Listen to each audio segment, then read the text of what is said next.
Welcome to the Sharkpreneur podcast with Kevin Harrington and Seth Greene. Kevin Harrington is the inventor of the infomercial, one of the original sharks from the hit TV show Shark Tank, and has generated over $5 billion in TV and digital direct response sales. Seth Greene is the world's first trusted authority on cutting-edge direct response marketing, a best-selling author, and the only 3-time Marketer of the Year nominee.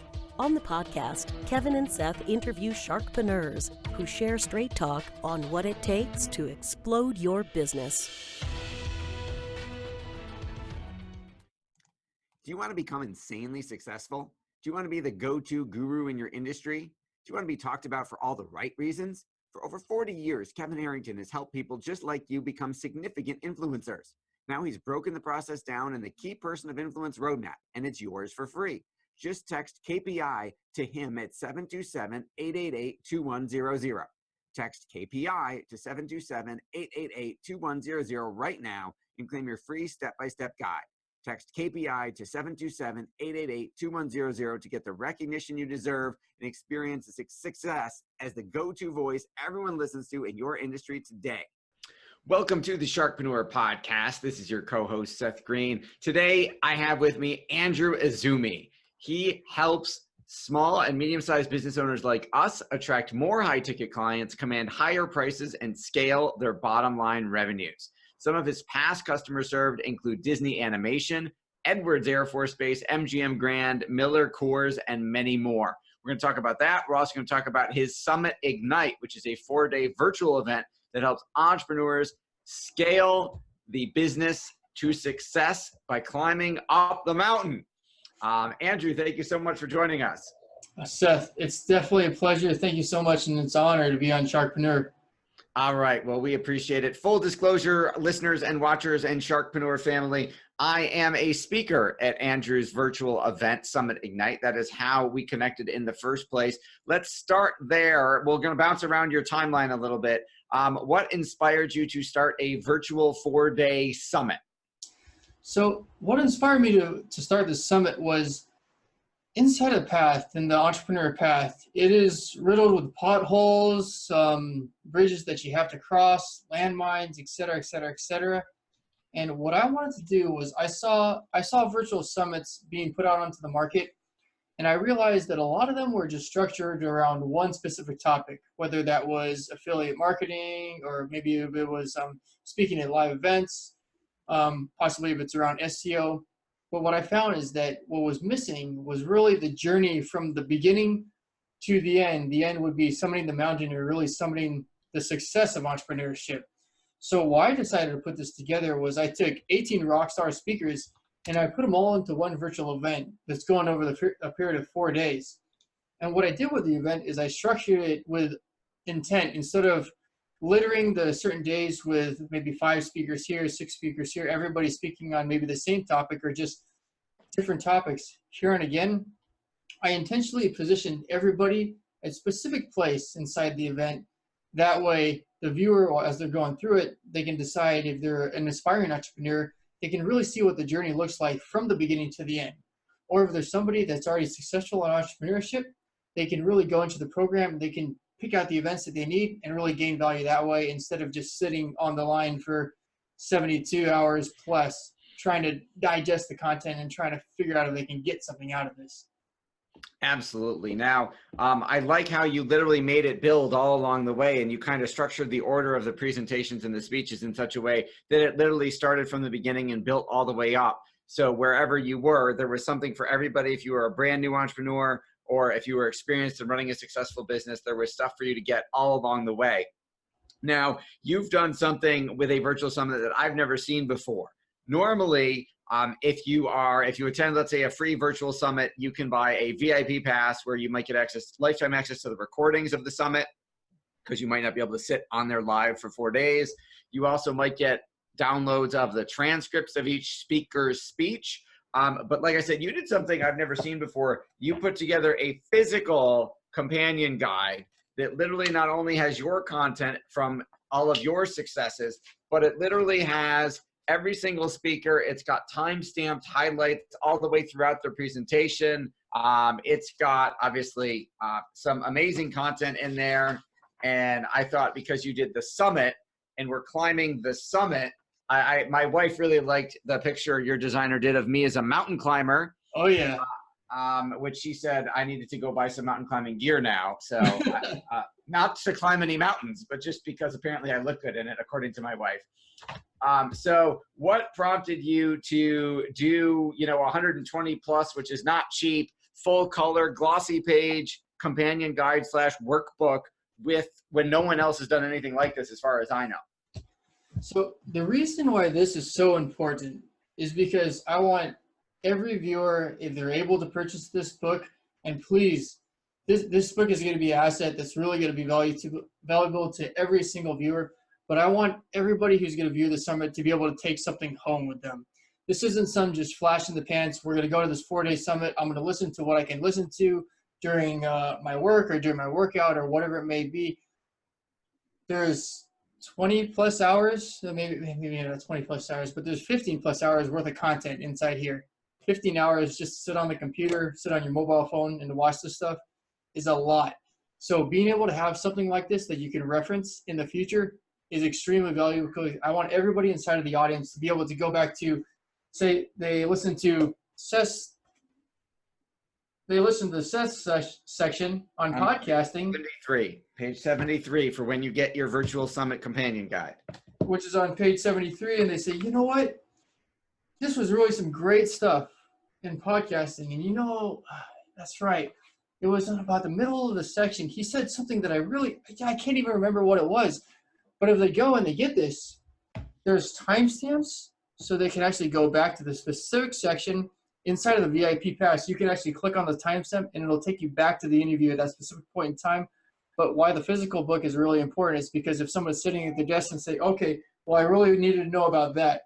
This is basically like Cliff Notes or Spark Notes for the whole interview. So this is your cheat sheet. And other than that, it's an asset that lives on, so you're never going to forget about it. And it's not going to get lost in the digital world inside of our computer files where you may never be able to retain it again. So I thought that was absolutely brilliant. And it's funny, I read it as soon as I got it, and I took notes. I learned stuff from reading it. And of course, now it's let me know I've got dog-eared pages. I now know those are the speakers that I want to listen to and what I want to go to those timestamps. So I thought it was a great consumption device and a great stick strategy, and certainly adds a ton of value. Now, before you decided to do the virtual summit, obviously, you've been an expert in high ticket sales strategies. Talk a little bit about how you got into that. And you've worked with some household name marquee clients like Disney and MGM Grand and Miller and Coors. So talk a little bit about how did you get into that line of work? And then let's talk about some of the examples of the incredible ROIs you've been able to achieve. Yeah, so that story is actually very interesting. So I started out in college as an engineer. I graduated in engineering management, so that's what I got my degree in. The year was 2019. So I remember graduating from the George Washington University, which is the prestigious enough college in my mind. In order to get a job, every academic advisor told me, wow, you're going to go to that school, you're going to go do engineering, you're going to get a job as an engineer. Hands down, it's going to be okay. I graduated in 2019, or no, not 2019, 2009, excuse me. I was going to say 2019 is this year, and yeah. You're young, but you're not that young. Yeah, 2009. So I graduated then, and instead of people hiring, everybody was getting fired. So the people that were in the industry for 5, 25, 30 years were getting let go. The engineers themselves, there were no internships, no even free internships that were available. So I found myself in a little bit of a situation there. What came to me is I had a sales opportunity that came about. So an opportunity came for a company, Fenner Drives, to become a sales manager there. And I took it with open arms. I had no idea what I was getting into, but I did get into a little bit about getting a little bit with management inside of my educational experience. And that's really where I started my sales career.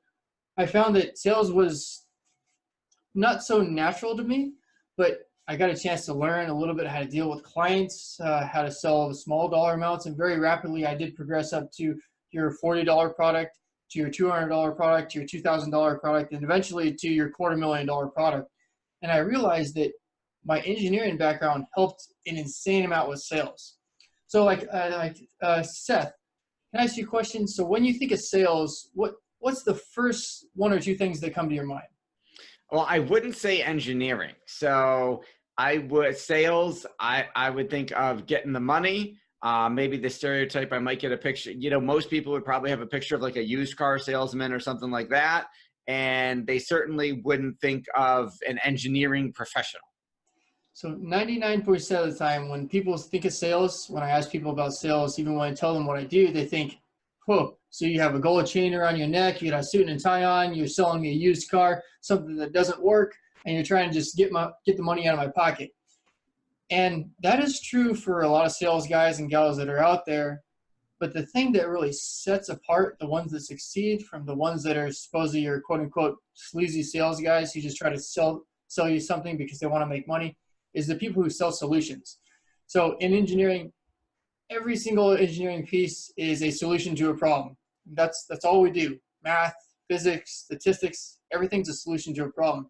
And it's really the same thing in sales. So the more that you can solve a problem and the greater amount of ROI, which is return on investment that you can give to your customer, the bigger the solution, the bigger the sale. So that's how I've been able to scale the sales from a low dollar amount from your $47 product. I remember that number very specifically because that's exactly the first thing that I sold, all the way up to your $250,000 sale.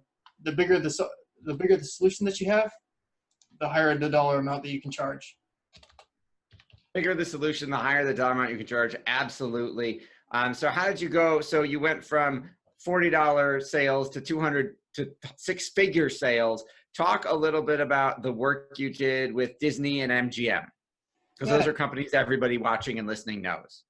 So specifically, Disney, a lot of stuff is under their contract that I can't actually talk about it. But for MGM, so what I sold to them, what we worked on was they're located. The MGM facility that I'm talking about is out in Las Vegas, Nevada. Everybody who's on the line probably knows and thinks Las Vegas is a very hot place. You go there during the summer, and what is the first thing that you notice when you walk inside the casino? It's nice and ice cold. Like, it's brisk in there, it's cool, everybody really enjoys it. So they use up a lot of energy with their air conditioning units. So what I was able to do for them is I was able to sell them a solution on their air conditioning. They pull up a lot of power from wherever they're getting for their power from. They use a lot of physical products. They go through things like filtration units. They go through motors. They go through belts and drives up on top of the roof. And they go through those things almost like, I don't know, very frequently, water, etc. So it's up to me to go into them. I remember specifically I was walking in kind of at a young age. I think I was maybe 23, 25 years old. I was walking in there. I was sweating in my shoes. I had my button-up shirt on. I think I had my tie on, and I was meeting with the chief engineer of the whole facility. I said, "Oh gosh, this guy is almost right up there at the top. He's not the president of the company, but this is the man who runs everything inside of the casino. What do I have to pitch him on?" And I remember specifically the story. It was so interesting because I came in there wanting to pitch him on a specific product that I had. It was a specific belt that I had that could increase what we call CFMs, which is cubic feet per meter, which is the amount of the air that gets blown inside of the hotel or inside of the casino. And the funny thing was, as I was walking to his office, I see this technician go here, I see this technician go there, and that technician had a certain product, like he was carrying a belt. So okay, and the next technician was going the other way, and he was carrying the same belt. And the next one was going down the line, and he had a hammer, but he had also a belt inside of his toolbox. And I was sitting there scratching my head saying, well, if all these technicians are going down the same hall, they're running in different directions, and they've got the same product in their hand, I think this guy has a little bit different problem than what we're here to talk about. So the way that we're able to sell high-ticket products, we're selling them a solution that gives them an ROI of multiple hundreds of thousands of dollars every single year. And it's like clockwork. It just happens. So I went to the meeting and I said, okay, so Mr. Chief Engineer, let's call his name Daniel, which is I think maybe what his name was. I said, Daniel, you know, I'm here to represent my company, Fender Drives, and we're very happy to talk to you. I know we have our meeting here scheduled today to talk about your belting and your power transmission here up on top of your roofs. But I want to ask you a question. I noticed when I was walking in that I saw 4 to 5 of your technicians running in opposite directions, all carrying the same product. Can you tell me a little bit more about that? He said, yeah, Andrew, like it's really crazy. I don't even have too much time for the meeting right now because I've got all these fires that I'm trying to put out. Like we've got all these red flags that are going up and these belts are going up, down here and there and whatnot. I really don't have that much time. I said, okay, Daniel, so do you mind if we talk a little bit about your inventory and what you have here in your warehouse before we even dive into the belting solution? He said, oh, yeah, okay, let's talk a little bit about the inventory and how we have people going around to different places inside the casino. So we got to talking about that, and we actually created a solution for him, for his inventory and the way that he sets everything up inside of his warehouse to ensure that when he gets his orders that come in, the technicians are going to the proper place. So instead of crossing paths in the hall, they're taking 4 or 5 belts and putting that inside of their belt, and they're going to go fix all those 5 problems at once. That way the next technician can focus on, I don't know, what he can focus on, the slot machines that aren't working, or the shark tank that, the shark tank like inside of the Mandalay Bay that needs to be filled with some sort of chlorine or some other kind of solution. And we got him an ROI just by doing that. Later on, we did talk to him about the belts, and we also got him an ROI on his power transmission as well. But what I want to tell all the listeners is it's very, very much, if you want to sell a high-ticket solution, so a high-ticket solution is typically $2,000 and above. If you want to sell that solution, this is more than just creating a sales script and to tell them the features and benefits of your product, crossing your fingers and hoping and praying that the gentleman buys or that the lady buys. This is all about probing, asking the right questions. So you have to be very observant when you go to the customer and figure out exactly what is the situation that they're in right now, and we call this the gap in sales. So this is very simple.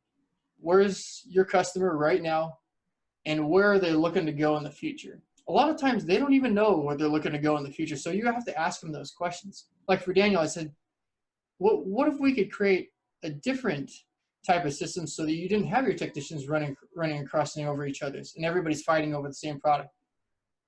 He said, well, I never really thought about that. Well, I always thought that more inventory and the faster that you run them, the quicker things get done. I said, well, let's take a step back and let's actually look at the foundation. So Daniel was able to see what his future situation would look like, and we were able to fill what we call the gap, which is just another name for a solution or a problem that you solve. And that's how you really charge. You can charge not whatever you want because it has to be worth whatever your solution is worth, but that's when you get over the objection where your customer says, well, let me think about that, Andrew. Your cost is $30K, so I'm going to see if I could find somebody that wants to charge me $25. That's how you get your customer to say, okay, well, if it's $30,000, but you can save me a couple $100,000 a year, that's a no-brainer. Where do I swipe my credit card? And I really want to encourage the listeners that sales is really that simple. When you take out all the gold chain, the suit and tie, the proposals, all the rest of this fancy stuff, the features and benefits, everybody wants to focus on features and benefits. Let's just say you were selling a cell phone, right? And the guy at the cell phone place wants to tell you the gigahertz and the megapixels of the camera and the DPI display on the screen. He wants to sell you all this technical jargon, and you're going to the store and you're saying, well, I want to make phone calls, I want to do text, and I want to watch YouTube. Can the phone do that? And that's really all your customer wants to know. So don't give your customer more than what they really need. More than what you want to give them. Just give them what they need. Awesome. That is a great example and an amazing story. And obviously, congratulations on your success. For our folks who are watching and listening and want to learn more of your not only high ticket sales strategies, but everything from all these amazing speakers, including me, in the virtual summit, we will put a link to the virtual summit in the show notes so you can go take advantage of this amazing opportunity to learn from these awesome people without having to leave the comfort of your home. Andrew, thank you so much for joining us. We greatly appreciate your time and your expertise. Seth, thank you so much for having on your podcast. It's been a pleasure and an honor to be a part of it. And ladies and gentlemen, please do catch Seth's interview on Summit Ignite. It's a really good one. There's so much value in there. I look forward to seeing you on the inside. Okay, thanks everybody for watching or listening, and we will talk to you next time. Thank you, Seth. Do you need money to fund your idea, product, or service? Are you ready to take your business to the next level but need capital to get it done? Kevin Harrington has heard more than 50,000 pitches and knows how to help you make the perfect pitch to get the funding for your entrepreneurial dream. He's distilled the process down in his perfect pitch cheat sheet, and it's yours for free.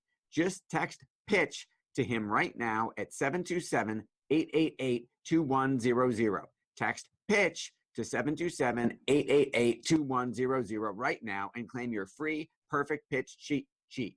Text PITCH to 727-888-2100 to start funding your dream today. This show has been produced by Market Domination, LLC. To discover how you can have your own show completely done for you and turn it into a real published book and become the authority in your marketplace, go to www.marketdominationllc.com/podcast offer.